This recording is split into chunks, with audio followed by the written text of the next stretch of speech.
ఆంధ్రప్రదేశ్లో మరో 3 రోజులు వానలు పడతాయని వాతావరణ శాఖ తెలిపింది. ఈ రోజు శ్రీకాకుళం, విజయనగరం, పార్వతీపురం, మన్యం, అల్లూరి సీతారామరాజు, అనకాపల్లి, పల్నాడు, ప్రకాశం జిల్లాల్లో పలు చోట్ల పిడుగులతో కూడిన మోస్తరు నుంచి భారీ వర్షాలు కురిసే అవకాశం ఉంది. అంతేకాదు 50 నుంచి 60 కిలోమీటర్ల వేగంతో ఈదురుగాలులు వీస్తాయని వాతావరణ శాఖ కేంద్రం తెలిపింది. అలాగే విశాఖపట్నం, కాకినాడ, కోనసీమ, తూర్పుగోదావరి, పశ్చిమ గోదావరి, ఏలూరు, కృష్ణా, ఎన్టీఆర్, గుంటూరు, బాపట్ల, నెల్లూరు, అనంతపురం, శ్రీ సత్యసాయి, వైఎస్ఆర్, అన్నమయ్య, చిత్తూరు, కర్నూలు, నంద్యాల, తిరుపతి జిల్లాల్లో అక్కడక్కడ పిడుగులతో కూడిన తేలికపాటి నుంచి మోస్తరు వర్షాలు కురిసే అవకాశం ఉందని వెల్లడించింది. ఏపీలో వర్షాల వల్ల రైతులు తీవ్రంగా నష్టపోయారు. మరోవైపు రాయలసీమలో పిడుగులతో కూడిన వర్షాలు పడే అవకాశం ఉందని వాతావరణ శాఖ తెలిపింది. మరోవైపు ఏపీలో వర్షాలు పడుతున్నా అధిక ఉష్ణోగ్రతలు కూడా పలు ప్రాంతాల్లో నమోదు కానుంది.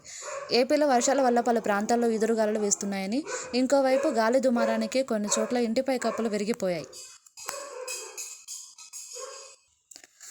మరోవైపు తెలంగాణలో మాత్రం వడగాలులు బలంగా వీస్తాయని హైదరాబాద్ వాతావరణ కేంద్రం తెలిపింది. 13 జిల్లాల్లో హీట్ వేవ్స్ ఉంటాయని, ప్రజలు అప్రమత్తంగా ఉండాలని పేర్కొంది. వడగాలుల కారణంగా గర్భిణీలు, బాలింతలు, చిన్నారులు, వృద్ధులు, దీర్ఘకాలిక రోగులు బయటకు రాకుండా తగిన జాగ్రత్తలు తీసుకోవాలని సూచించింది. ఆదిలాబాద్, నిర్మల్, జగిత్యాల, కొమరంభీం, ఆసిఫాబాద్, మంచిర్యాల, పెద్దపల్లి, కరీంనగర్, వరంగల్, ములుగు, ఖమ్మం, సూర్యాపేట, మహబూబాబాద్, నల్గొండ జిల్లాల్లో వేడిగాలుల తీవ్రత అధికంగా ఉంటుందని తెలిపింది. ఉదయం 11 గంటల నుంచి సాయంత్రం 5 గంటల వరకు మాత్రం ప్రజలు వీలైనంత వరకు బయటకు రాకుండా ఉండటమే మంచిదని సూచిస్తున్నారు.